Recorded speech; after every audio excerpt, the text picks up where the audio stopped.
Hello and welcome to Midcoast Morning, CHLY's weekly current affairs show. I'm Joe Pugh. And I'm Elijah Robinson. This week we're dedicating the entire show to the upcoming federal election. Elijah spoke with the candidates from the NDP, Green, Conservative, and Liberal campaigns, and you'll hear those conversations over the course of the hour. The interviews are being aired in the order they were conducted. We begin with Lisa Marie Barron of the New Democratic Party.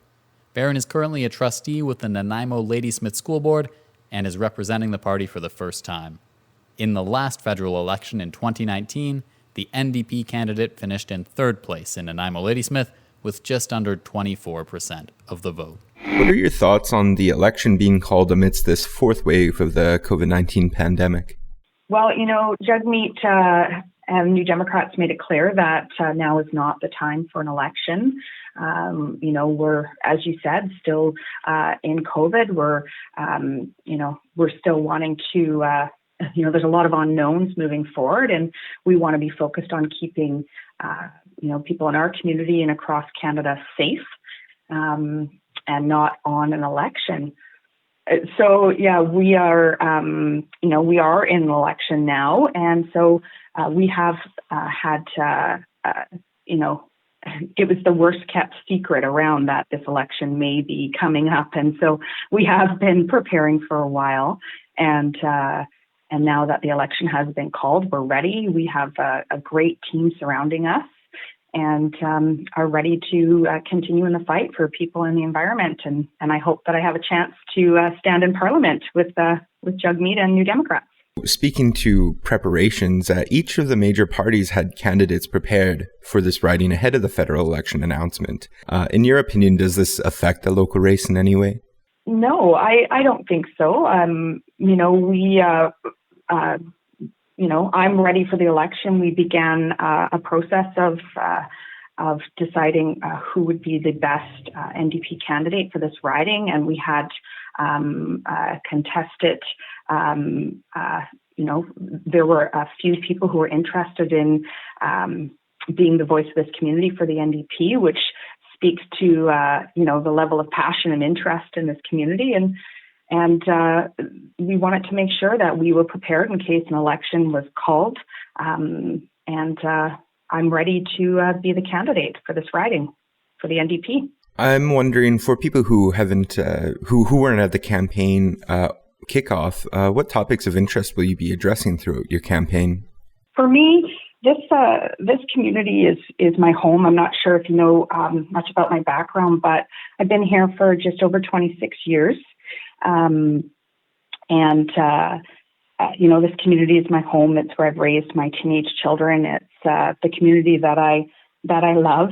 And, I also work in addictions and as a school board trustee. And in my day-to-day, I am seeing the impacts on our community of Trudeau's Liberals continuing to line the pockets of the ultra-rich at the expense of everyday people. I'm seeing families in our community who need access to affordable housing.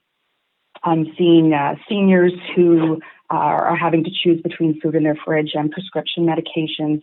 And I'm seeing many of those most vulnerable in our community being impacted, first by the climate crisis.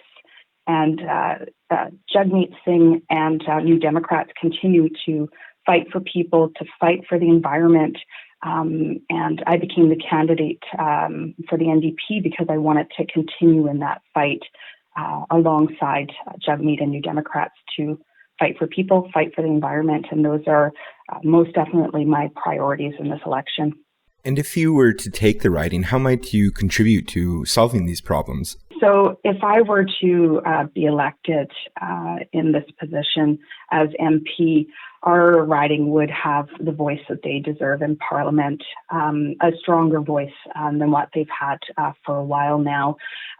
With Jagmeet Singh and New Democrats, I would be able to continue the fight for people in the environment. For example, I think about through COVID, the impact that New Democrats can have in Parliament became evident.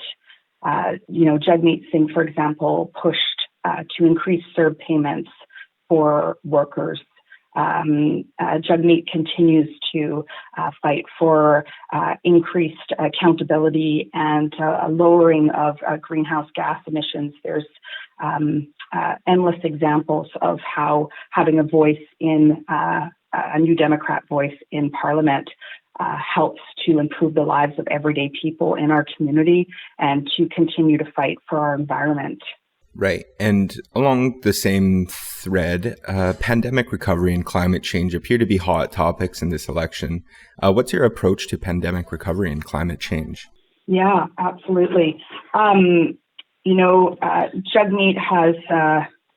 has made it clear that, through the pandemic, we need to make sure that we're taking care of one another, and Jagmeet has continued to do so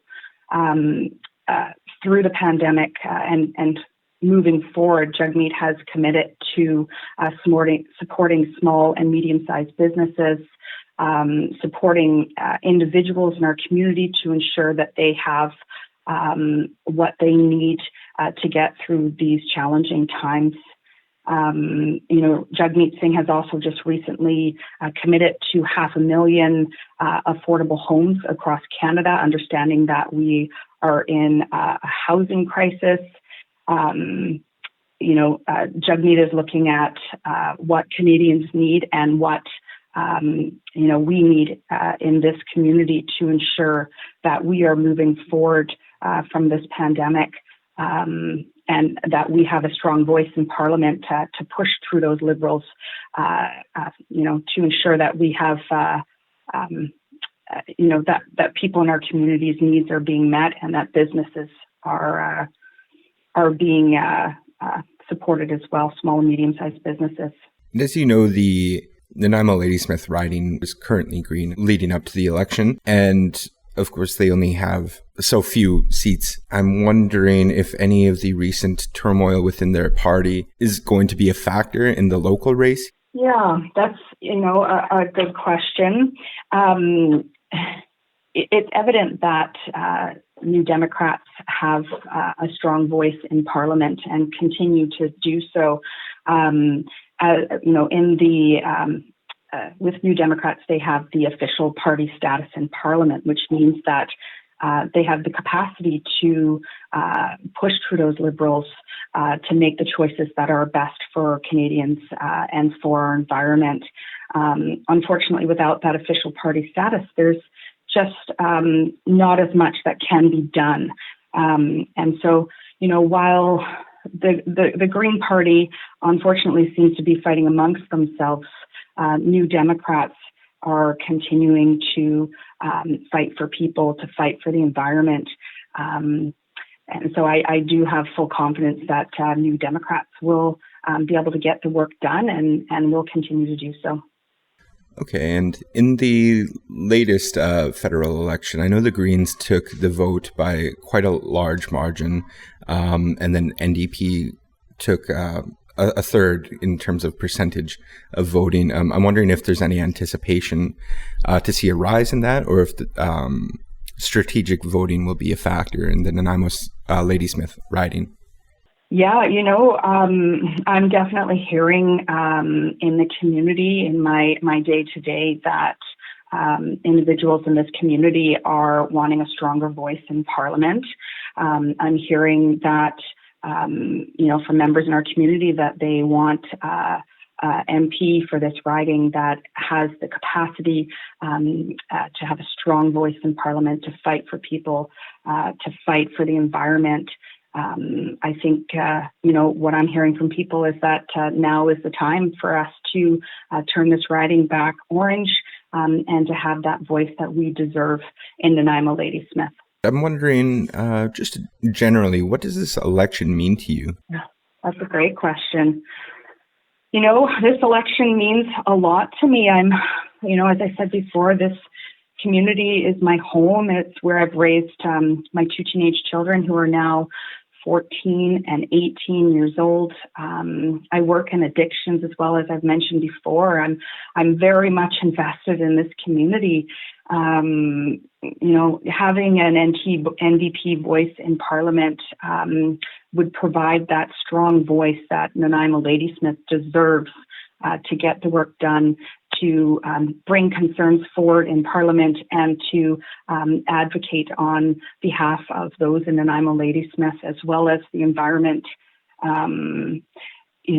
This election would mean so much to have a New Democrat back in Parliament, as I believe that it's in the best interest of our children's future and future generations to have that strong voice, and to work alongside Jagmeet and New Democrats is the way that we can get that work done. And you began your campaign on Wednesday. For those who weren't able to make it out, I'm wondering if you can tell me a little bit about that event. Yeah, absolutely. We had a great turnout and lots of excitement and high energy at that event. We had an opportunity to meet safely, which was something to celebrate. As you know, with COVID, we took that for granted before, I think, and so we were just very happy to have a chance to meet. We also had some new faces who came to hear what New Democrats had to say and what I had to say as the candidate.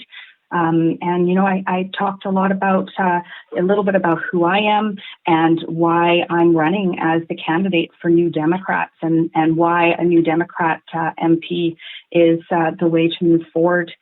Also reiterated the amazing work that Jagmeet Singh and New Democrats are currently doing in Parliament, and the benefits to our community. And is there anything else you think people should know about you or your party? Yeah, absolutely. New Democrats, I've said it before, but I cannot reiterate enough that New Democrats are here to fight for people, to fight for the environment. New Democrats have a proven track record. Jagmeet has been continuing this work of pushing Trudeau's Liberals to do better for Canadians. I want to stand with New Democrats in Ottawa to move us forward in the direction that we need after this pandemic. It's been a challenging time, and I know that a better future is possible. Thank you for your time, and I really appreciate you taking my call. I appreciate your time as well, Elijah. Thank you so much. Lisa Marie Barron of the New Democratic Party. You're listening to Midcoast Morning on CHLY. We move on to Paul Manley of the Green Party, the incumbent candidate. Manley has represented Nanaimo-Ladysmith in Parliament since winning a by-election in 2019. He was re-elected in the federal election that same year, earning 34.5% of the vote. So my first question, just to break the ice, what are your thoughts on the election being called amidst this fourth wave of the COVID-19 pandemic? Well, this is an unnecessary election. The House of Commons was working. The last confidence vote, all the parties supported the government's budget, except for the Conservatives. The NDP have given a blank check to the Liberal government, saying that they're going to support them no matter what to get through the pandemic. And we're not just in a fourth wave of COVID, we're in a climate emergency. So I'm wondering how, people that have been evacuated in the interior are supposed to vote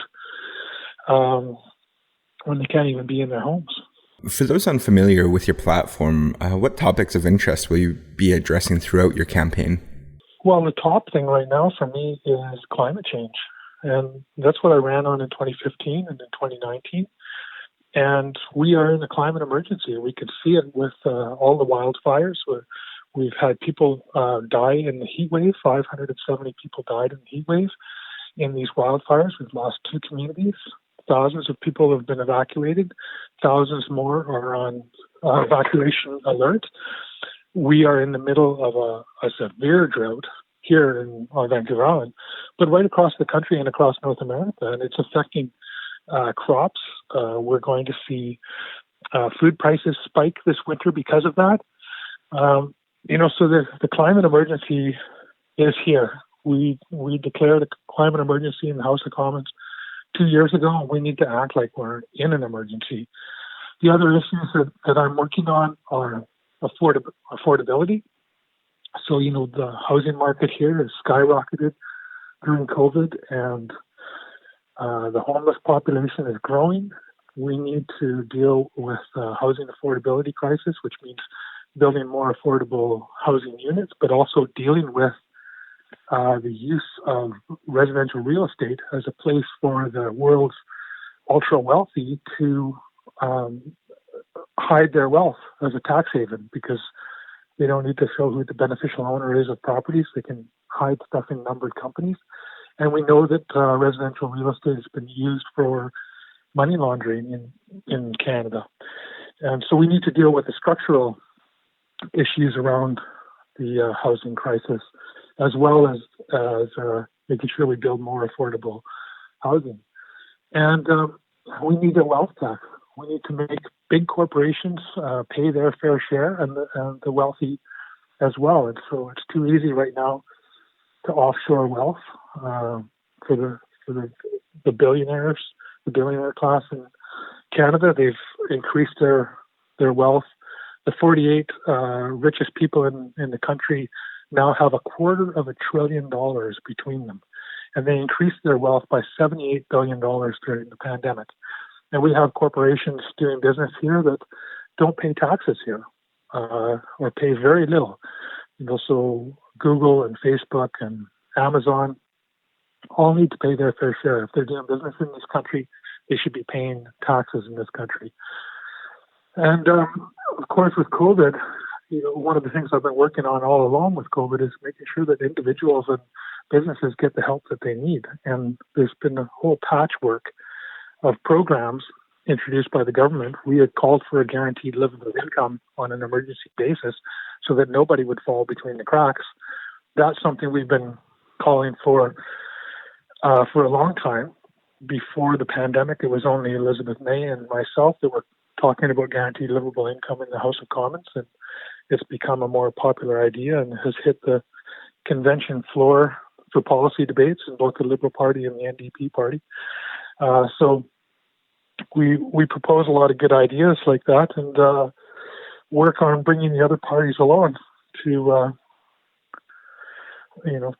improve our social safety net so that people don't get left behind. And it's the same with small businesses who have been really hit during this pandemic.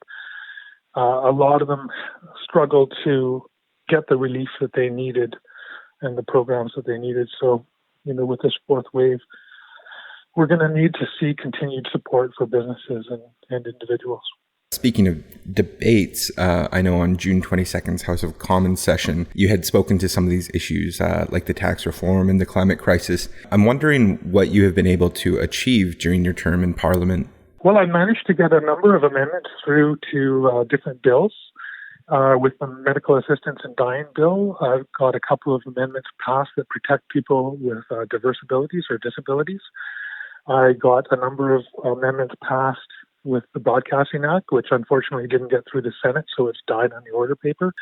But a number of those amendments were actually to include the community element, like CHLY, community radio and television, recognized in the Act.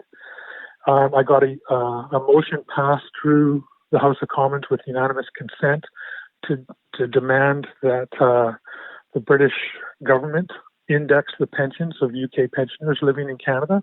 Right now, those pensions are frozen, and it's a form of elder abuse, but they deserve the pension money that they've been promised in their working lives, and that costs Canadians $500 million a year in social programs.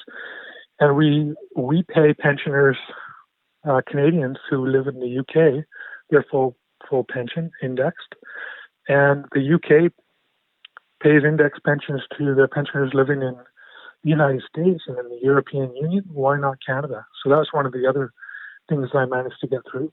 I work across party lines on a lot of different issues. So I'm a joint seconder on a number of private members' bills from all of the different parties, the Liberals, Liberal backbenchers, Conservatives, Bloc Québécois, and NDP.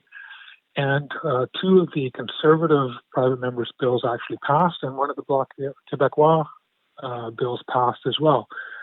So you can see all my work on our commons.ca. You search my name. And all of the motions that I've tabled. I tabled a motion on long-term care, which is an issue I've been working on for a couple of years, and the Parliamentary Budget Office did an assessment of that motion, and it's received a lot of media attention. And now you actually see the Liberal Party is adopted those recommendations that I made, and that the Parliamentary Budget Office costed out, and they've included them in their platform. Not the full $13 billion that the Parliamentary Budget Office said was needed, but $9 billion I've included in their home care, because I think seniors need access to home care as well, and so we need to put money into that. Some people might have anxieties about voting for a party with only 2 seats. Can the Greens form a government? It's not likely that we're going to form a government, but what we do is drive good policy. And we work across party lines to push good policy, and our good ideas get picked up. And that is should be the process in the House of Commons, is less of this hyper-partisanship and more working across party lines. If we had proportional representation, we would be far better off. I mean, in the last election, 1.1 million people voted Green, and there were 3 Greens elected. Just around 5 million people voted Liberal, and 150 MPs were elected. So it took 37,000 voters to elect a Liberal and 387,000 voters to elect a Green. So we have a system, electoral system, that is completely unfair. It doesn't really represent what voters want. But at the same time, in the House of Commons, Elizabeth May and I are punching way above our weight. We work really hard. If you look at our record for speaking in the House of Commons, we are driving the climate change conversation. So the person that talks about climate change the most in the House of Commons is actually the Environment Minister and the Climate Change Minister. The second most mentioned is Elizabeth May, and the third is me. And the same could be said for guaranteed livable income. I'm bringing that up more than anybody else. And then Elizabeth May. And now it's become a discussion point for the other parties. So we push these things forward. We push really hard on legalizing cannabis. And now cannabis is legal. We push really hard on things like universal dental care, universal pharmacare, early childhood education, and free post-secondary education, and those conversations just keep moving forward. So it's also about how we work in the House of Commons. We don't heckle, we don't use ad hominem attacks, and don't engage in the kind of childish behavior that you can witness in the House of Commons, and build good relationships with other members of Parliament and the ministers and the parliamentary secretaries. In the pandemic, when Donald Trump was threatening to cut off supplies of personal protective equipment, I let the trade minister and the deputy prime minister know that right here in my riding, Harmac Pacific produces a specialized type of paper that is used to create personal protective equipment. And I set up contacts for Chrystia Freeland to speak to Levi Sampson and Paul Sadler. And she connected with them, and then connected with the Trump administration, and they backed right off, because we have supply chains that they rely on for creating personal protective equipment in their manufacturing facilities. And that's the kind of Team Canada approach that I take with politics. I'm not, trying to score points. I actually send my questions to ministers and parliamentary secretaries in advance, because I'm not trying to play gotcha. I'm trying to get real answers. And I follow up with research that I send them, and I follow up, in debate, in a friendly, collegial manner to try to push the envelope. And that's, that should be the role of all parliamentarians, despite, no matter what party they're with. more recently, there's been some turmoil that's occurred within your party and could be ongoing following the election. How might you restore confidence for local Green supporters in terms of that? Well, there's no turmoil here in my riding with the Greens. And in all leadership transitions, there are some bumpy roads. So, when you look at the Liberal Party, the transition from Jean Chrétien to Paul Martin, very rough ride. Erin O'Toole is going through a very rough ride right now, although that's disappeared because an election has been called. Jagmeet Singh, before he had a seat in the House of Commons, there was a lot of opposition rising against him in the NDP. And so these things are not uncommon. Kind of speaks to this, some of the toxic nature of politics. And in the Green Party, there's been some disagreement between some of the executives on our federal council and the leader. And the federal council is changing. They were just elected this week, so there's a new federal council in. And people that are unhappy with the leadership, there's an automatic leadership review within 6 months after the election. All parties do that. So, I think it's not uncommon for these kind of things to happen, and this too shall pass. It's not causing any turmoil in my campaign, and I've just been sticking to my work as a member of Parliament, and I haven't been involved in it, and we'll continue to do that. So, unless it's the leader is now the Prime Minister. So, if Erin O'Toole doesn't become the Prime Minister, he's going to have a leadership review. Jagmeet Singh will have a leadership review because I doubt he'll become the Prime Minister. And if Justin Trudeau fails to win a majority government or fails to win a minority government, he'll face a leadership review as well. That's part of the process. In general, what does this election mean to you? Well, it's part of our electoral process that we go through. I think, we had a mandate to go until October 2023, and we have a fixed election law, that we should really be sticking to. We should be following that kind of legislation. So we're going into this election. That's part of the job. That's what I signed up for. I'm not complaining about it. I'm just going to keep on working, not take anything for granted, and work as hard as I can to earn the trust of the constituents of Nanaimo-Ladysmith to send me back to Ottawa and continue to do the good hard work that I've been doing all along. Paul Manley, MP for Nanaimo-Ladysmith, representing the Green Party. You're listening to Midcoast Morning on CHLY. Next, we will hear from Tamara Kronis, representing the Conservative Party in Nanaimo-Ladysmith for the first time. Kronis is new to Nanaimo, having spent the last year on the Ontario Human Rights Tribunal. She is also the founder and CEO of Studio 1098, a Toronto jewelry shop, and is listed on the board of directors of Toronto Hydro. In the 2019 federal election, the Conservative Party finished in second place in Nanaimo-Ladysmith, receiving just under 26% of the vote. To break the ice, I'm wondering what your thoughts are on the election being called amidst this pandemic. Well, between the pandemic and back to school and the end of summer, it's definitely a challenge, but I'm always up for a challenge. Has there been any general anxieties about canvassing and going door to door?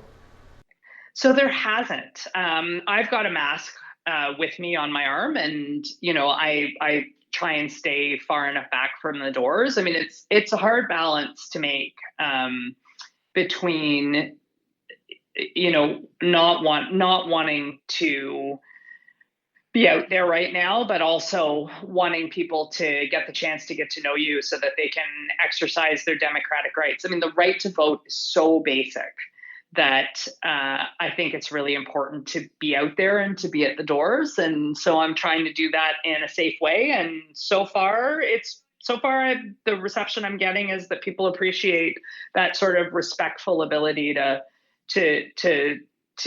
meet face to face, but outdoors and at a distance. I'm wondering what concerns Nanaimoites have voiced in your time going door to door. Well, there's definitely in both Nanaimo and in Ladysmith and up in Lanceville and Saltaire and all the other sort of in Cedar and other parts of the riding where I've been campaigning. I mean, the concerns are people are really focused on economic recovery. There's a lot of anger about this election having been called at this time and just the waste of money, because it's now clear. It now certainly looks like Trudeau's not going to get the majority he was looking for by calling this, and that really makes it, it's not just an opportunistic waste; it's an opportunistic waste that it doesn't look like it's going to pay off. And then the other thing I'm hearing at the doors is a tremendous amount of enthusiasm for our platform. I mean, as you know, we put out a very detailed 160-page platform that is, I think, a really thoughtful plan to secure the future. And it's focused on economic recovery. It's focused on accountability and jobs. I'm also really excited about the provisions that we've got in our plan to secure mental health and also about our climate change policy. There is a lot of anxiety at the doors about how we come out of COVID in a way that's going to promote economic recovery, and we think we've got a plan that's going to address that and secure our future. I know you mentioned climate change. Pandemic recovery is another hot topic, or at least they appear to be hot topics in this election. Can you tell me your personal approach to pandemic recovery and climate change?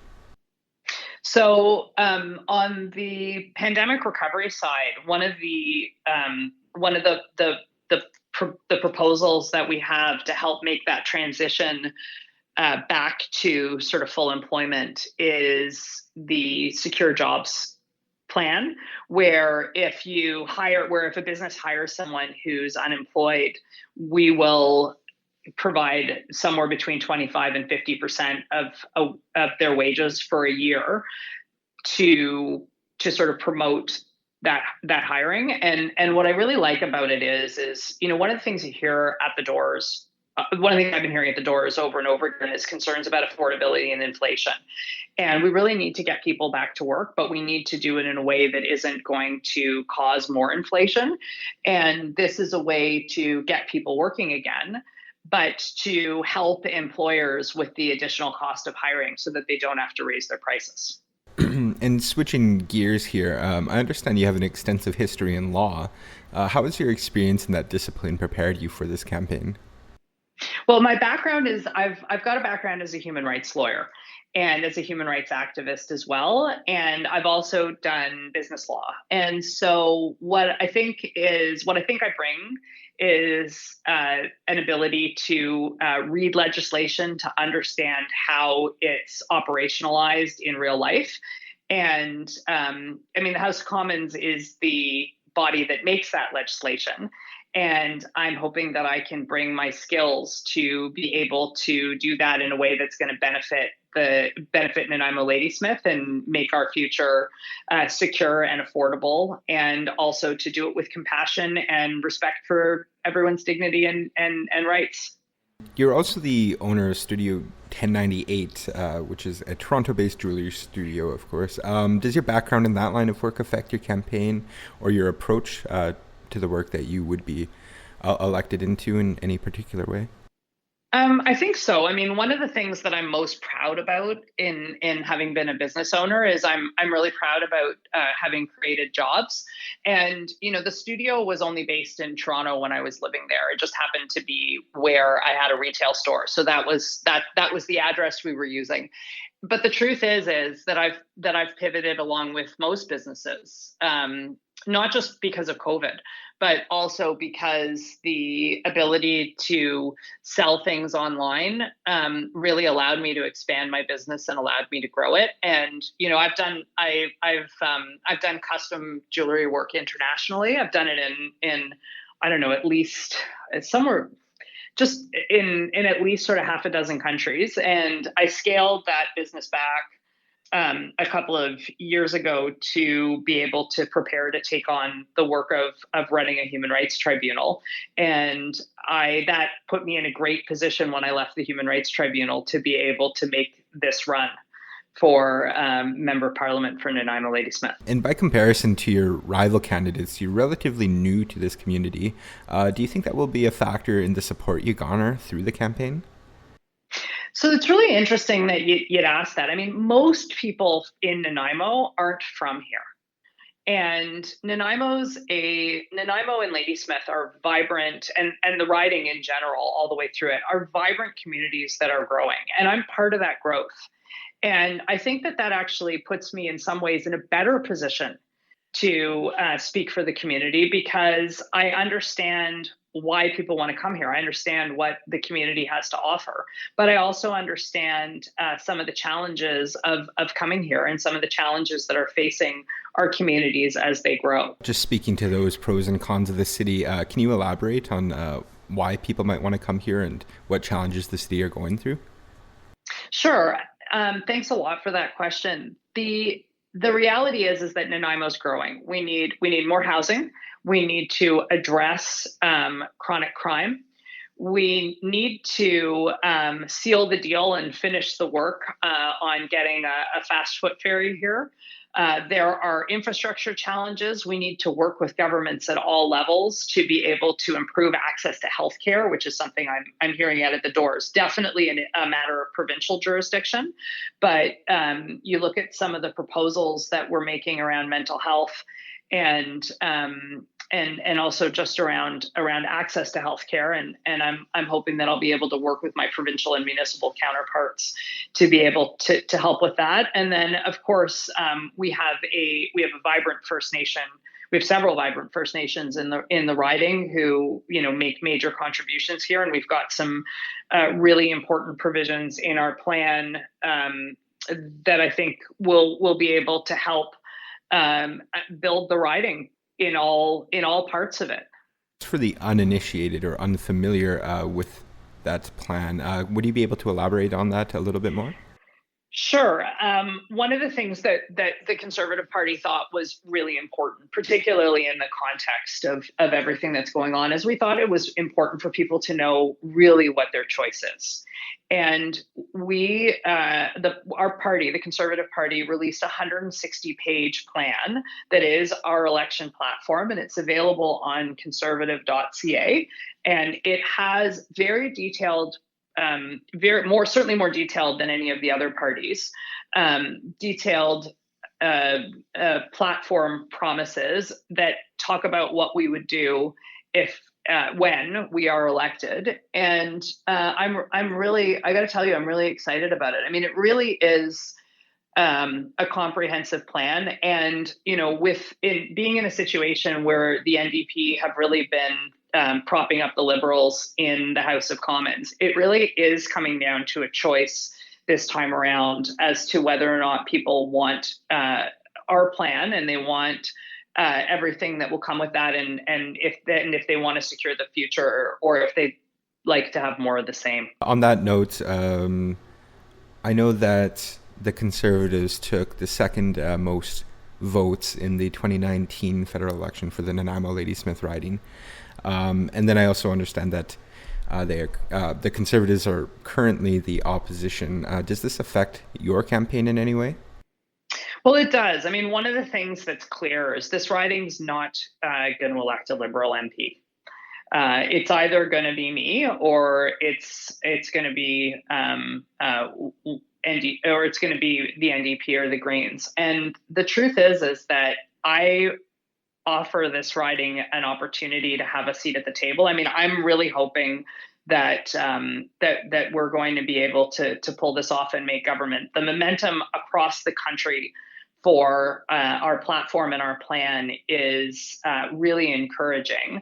And I think that the job of a local MP is to go to Ottawa and fight for and to go to Ottawa and fight for my riding. And I'm really excited to do that. I'm really excited at the prospect of delivering our plan to secure the future to Nanaimo-Ladysmith. We are focused on affordability. We're focused on economic recovery. And, with my background as a human rights lawyer, I think we can do that with compassion. I think we can do it while making improvements and really galvanizing Canadians towards climate change and towards improving mental health. And I think we've got a bright future ahead of us with a Conservative government. Okay, and Paul Manley was able to get a number of amendments through two different bills during his term, and in my interview with him, he had mentioned working across party lines as well as logging nearly the most time spoken during debates. I'm wondering how you intend to do things differently should you be elected. Well, I intend to fight for this riding. We're the people making legislation. Mr. Manley's claiming an awful lot of credit for things that coincidental. Just because governments do things that he agrees with doesn't necessarily mean that they were his ideas. I admire his enthusiasm, but I think that I know that I can make real change, and I know that I will be able to represent this riding within government, which will give us a full seat at the table.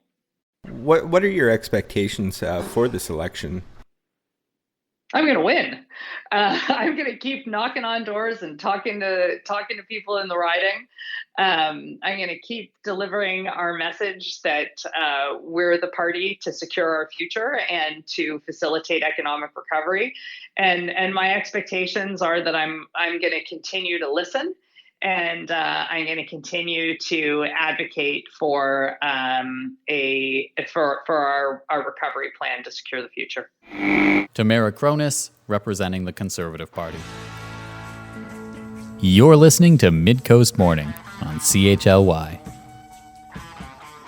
The final interview on today's show is with Michelle Corfield of the Liberal Party. Corfield is on the board of directors of the Nanaimo Port Authority and is the CEO of Corfield and Associates Consulting, a firm specializing in issues relating to Indigenous communities on Vancouver Island. This is Corfield's third time representing the Liberals in Nanaimo, as she ran in both the by-election and general election in 2019, where she finished in fourth place with 13.5% of the vote.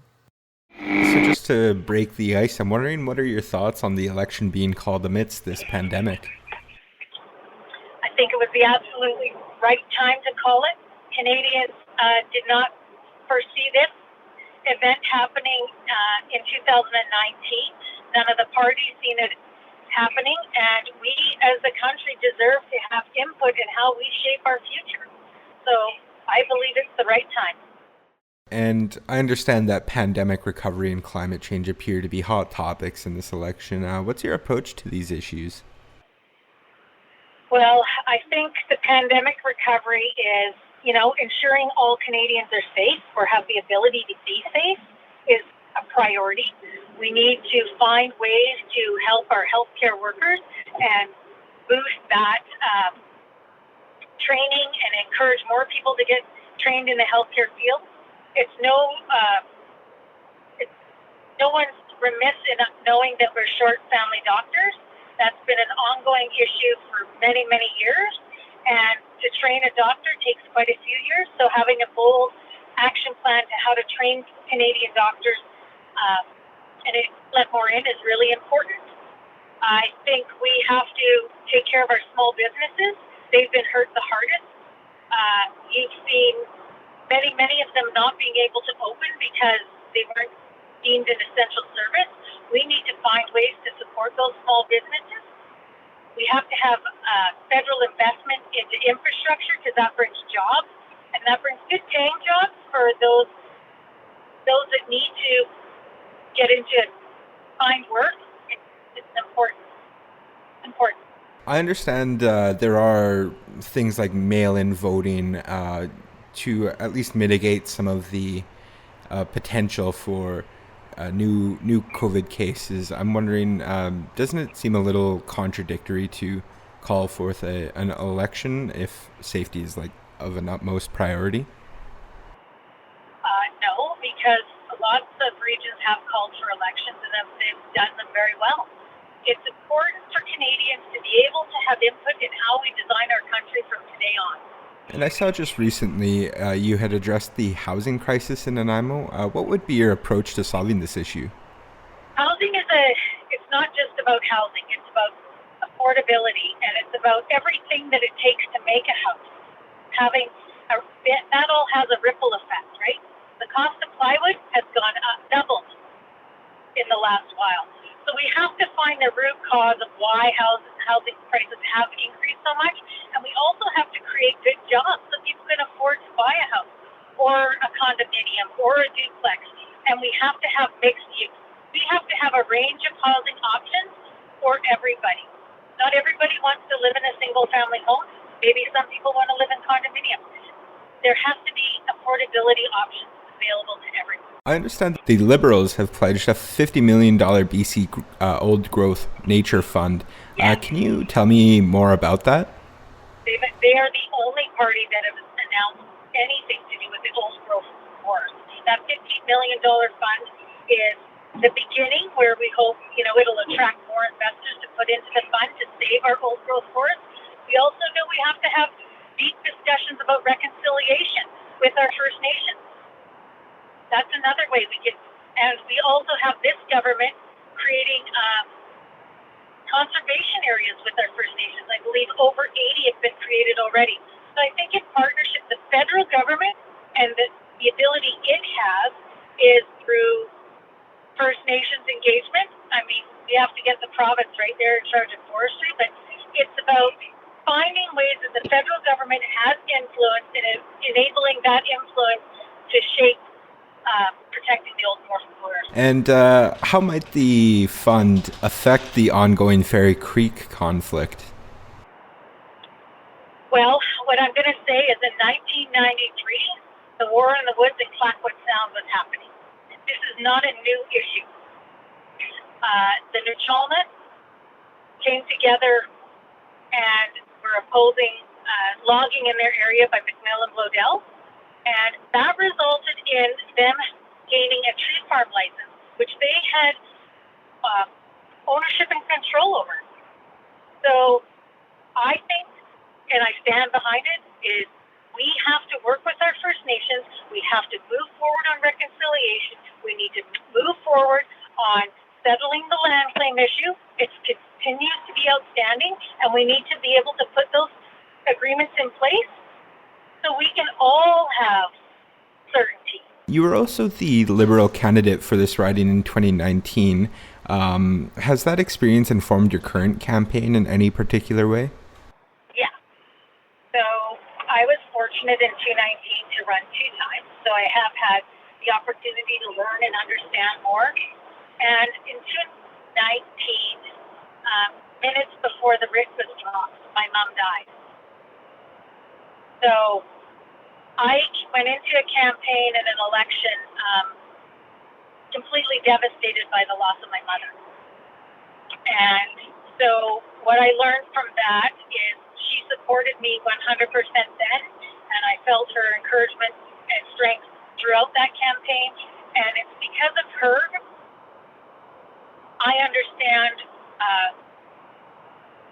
what it means to stand up and take a stand and try and fight for democracy and inclusion. My mom was a residential school survivor, yet she still supported our country and our democracy.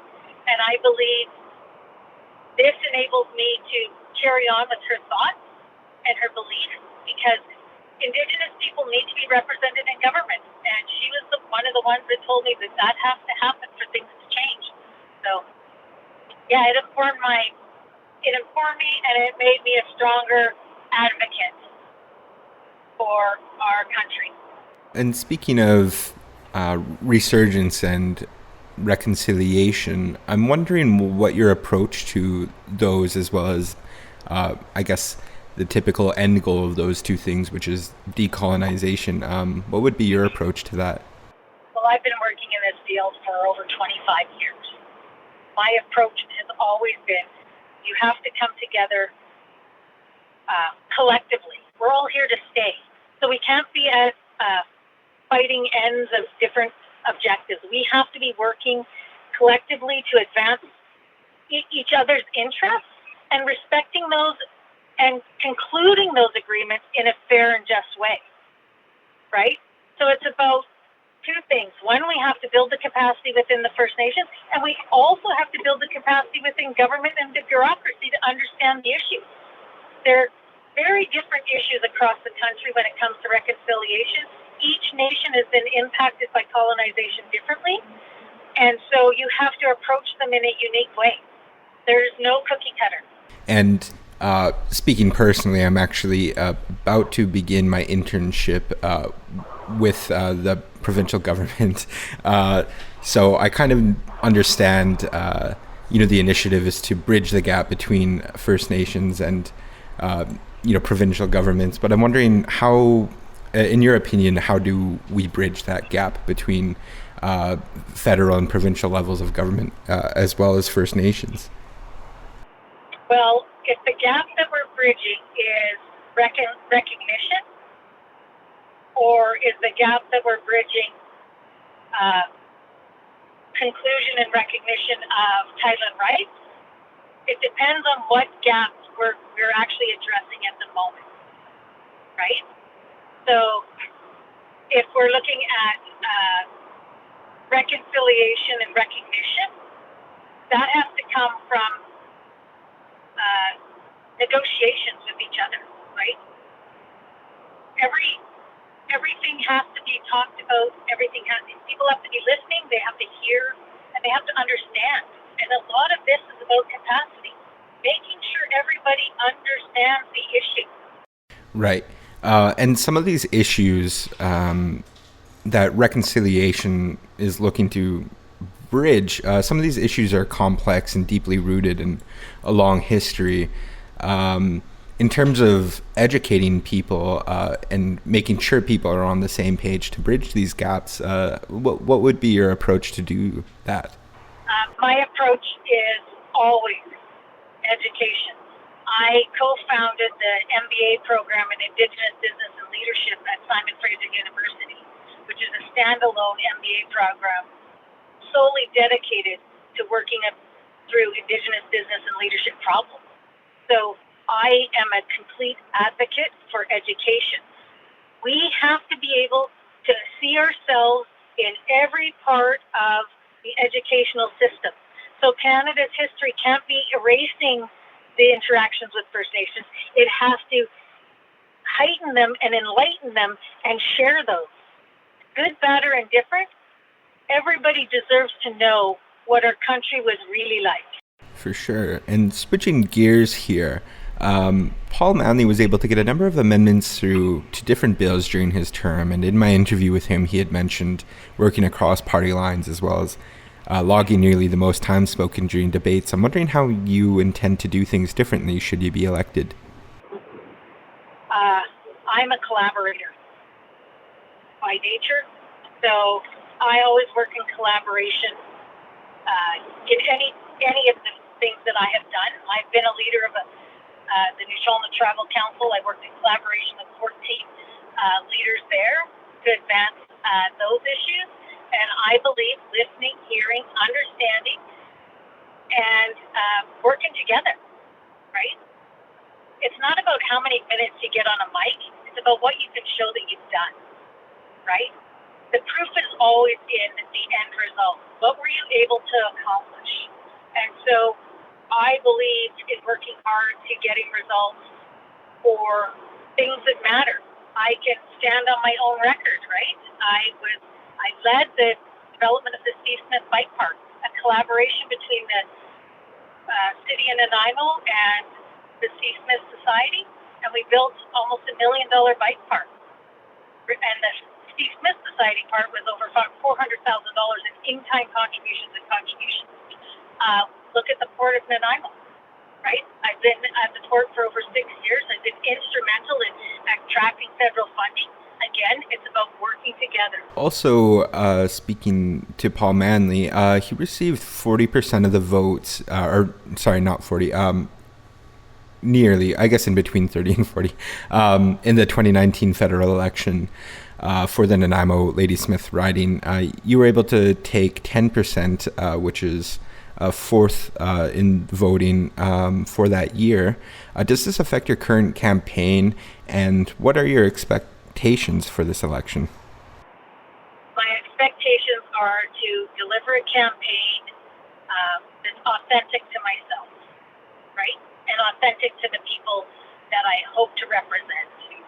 I don't look at numbers in the way I guess everybody else is looking at the numbers. I'm just Michelle, and I'm going to do the best I can to show people what I've done, what I'm capable of doing, what I actually can accomplish in government. Right? When you work with the party that's sitting in power, your influence over things is much greater. Right? You have an actual influence on how policy and legislation is developed. When you're not in the party that's ruling, you have no influence. You can speak, talk, do whatever you want, but you're not shaping policy. You're not shaping legislation. You're not getting to the table to advocate for what Nanaimo-Ladysmith needs. Because when you're working with the government that's in power, you're actually taking those needs right to the people that have the ability to make that change or that investment. So there's a big difference between sitting on the outside looking in and being on the inside looking out. Michelle Corfield, representing the Liberal Party. That's it for the show this week, and that also wraps up the summer for Elijah and I here at CHLY. It's been a pleasure to bring you up to speed on what's going on in Nanaimo each week, and we're sure that Midcoast Morning will return in some form or another in the near future here at CHLY. On behalf of Elijah and I, thank you so much for listening.